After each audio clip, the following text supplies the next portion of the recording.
آپ کو براہ راست لیے چلتے ہیں۔ وزیر اطلاعات شبلی فراز میڈیا سے گفتگو کر رہے ہیں۔ رپورٹ کی صورت میں ایجنڈا آئٹم وائز، لیکن جو اس میں سب سے اہم چیز تھی وہ جس کی کہ بعد میں پرائم منسٹر صاحب اور ان کے جو کابینہ کے ارکان ہیں انہوں نے پریس کانفرنس بھی کی، لیکن چونکہ آپ وہاں پہ موجود نہیں تھے تو اس لیے میں اس کو مناسب سمجھتا ہوں کہ اس کو آپ کو دوبارہ اس کا ذکر کروں۔ یہ بنیادی طور پہ پرائم منسٹر صاحب کی یہ کوشش رہی ہے اور یہ فوکس رہا ہے، اور جس کے ہم نتائج دیکھ بھی رہے ہیں وہ یہ ہے کہ ہماری اکانومی اللہ تعالیٰ کے فضل و کرم سے پاؤں پہ کھڑی ہو گئی ہے، اور کووڈ کے بعد جس تیزی سے عالمی معیشتوں کی بنسبت ہماری اکانومی زیادہ متحرک ہے، جس کی کہ مختلف ایریاز میں اس ایکٹیویٹیز کی جو نشاندہی ہوتی ہے وہ بھی ہے، جس میں کہ ہم نے دیکھا ہے کہ کنسٹرکشن انڈسٹری بڑی ایکٹیو ہو گئی ہے، سیمنٹ سیلز، سریا اور جو ریلیٹڈ چیزیں آئٹمز ہیں اس میں بڑی تیزی آئی ہے۔ اسی طرح جو ہمارے معیشت کے دوسرے پہلو ہیں جس میں کہ لارج سکیل مینوفیکچرنگ بھی شامل ہے، جس میں کہ اور جتنی بھی سیگمنٹس ہیں اکانومی کے اس میں بہتری آئی ہے۔ ہماری جو گروتھ ہے وہ بھی پازیٹیو میں ہے، ہماری جو ایکسپورٹس ہیں وہ خاص طور پہ بڑی ہیں، اور ہمارا جو ٹیکسٹائل سیکٹر جو کہ ہماری ایکسپورٹ کا ایک بڑا اہم جزو ہے اس میں بھی بڑی تیزی آئی ہے۔ یہاں تک سچویشن ہے کہ ان کے پاس آرڈرز لینے کی اب گنجائش نہیں ہے، اتنی فل کیپیسٹی پہ وہ چل رہے ہیں۔ اب اس دوران میں گو کہ ایک انڈسٹریل پیکیج تو دیا گیا تھا جو ایکسپورٹ انڈسٹریز سے تعلق ہے جن صنعتوں کا، اس کے علاوہ پرائم منسٹر صاحب چاہتے تھے کہ یہ جو ایکٹیویٹی ہے اس کو مزید پش دینے کے لیے، اس کو مزید فیسیلیٹیٹ کرنے کے لیے جو بجلی ہے اس کے ریٹس میں مزید ایک انسینٹیو دیا جائے، کیونکہ بجلی جو ان پٹ کاسٹ ہوتی ہے جو کہ کسی بھی پروڈکٹ کے بننے میں اس کا ایک اہم وہ ہوتا ہے، جزو ہوتا ہے قیمت کے لحاظ سے، تو اس کو کمپیٹیبل بنانے کے لیے کہ ہمارے ملک میں چونکہ ایسے معاہدے کیے گئے ماضی میں جو کہ مہنگی بجلی پروڈیوس کرتے تھے، تو کیا وہ سٹیپس لیے جائیں جس سے کہ جو انڈسٹری ہے بائی اینڈ لارج اور خاص طور پہ اسمال اینڈ میڈیم انڈسٹری، اس کو ایسے انسینٹیو دیا جائے کہ جس میں ان کو بھی یہ موقع مل سکے کہ وہ اپنی جو پیداوار ہے اس کو بڑھا سکیں، روزگار کے مواقع پیدا کر سکیں، اکانومی میں کنٹریبیوشن کر سکیں، جو لوکل پروڈیوس ہوتی ہیں چیزیں اس سے امپورٹ کی بھی سبسٹیٹیوشن ہو، اور کئی چیزیں ایسی جو کہ ہم باہر سے منگواتے ہیں اور جس میں بڑا قیمتی زر مبادلہ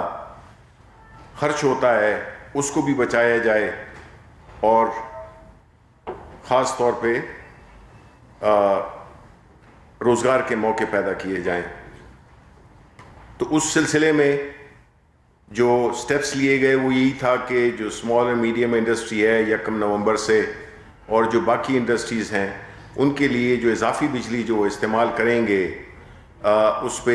25% کا ان کو ریلیف دیا گیا ہے، اور اسی طرح جو 2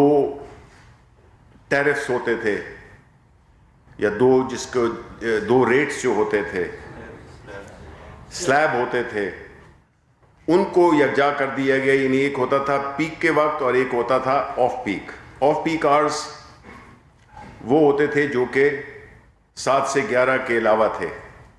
اس سے یہ ہوتا تھا کہ جتنی بھی انڈسٹری چلتی تھی وہ پھر 7 بجے تک چلتی تھی، اور پیک آورز چونکہ اس کے ریٹ زیادہ ہوا کرتے تھے تو وہ ختم کر دیا گیا ہے. اب کوئی پیک آور نہیں ہوگا، اور وہ جو سلیبس تھے وہ ختم کر دیے گئے ہیں. تو اس سے بھی یہ ایک موقع دیا ہے کہ وہ انڈسٹریز جو کہ تیسری شفٹ میں بھی کام کرنا چاہتی ہیں وہ ان کے لیے بھی یہ آسانی ان کو ملے. اس سے ہوگا کیا کہ جو اکنامک ایکٹیویٹی ہے وہ بھی اٹھے گی،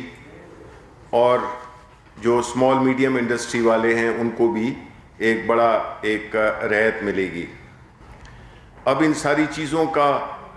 مقصد یہی ہے کہ ہم حکومت ہر وہ اقدام کر رہی ہے جس سے کہ جو معاشی سرگرمیاں ہیں ان میں تیزی آئے. جو آلریڈی تیزی آئی ہے اس سے بھی وہ زیادہ، کیونکہ جب یہی ہوگا تو تب ملک میں خوشحالی بھی آئے گی، لوگوں کے پاس روزگار آئے گا، اکنامک ایکٹیویٹی جنریٹ ہوگی، اور اس سے روزگار کے مواقع بھی پیدا ہوں گے. تو ایک طرف یہ انڈسٹریز کے لیے، پھر ہاؤسنگ سیکٹر کے لیے آپ کو پتہ ہے کہ جو مراحت دی گئی ہیں نیا پاکستان پروجیکٹ میں، جس میں کہ غریب لوگ اپنے گھر خرید سکیں گے ایک بہت ہی آسان قسطوں کی، جو کہ ان کے کرائے کی صورت میں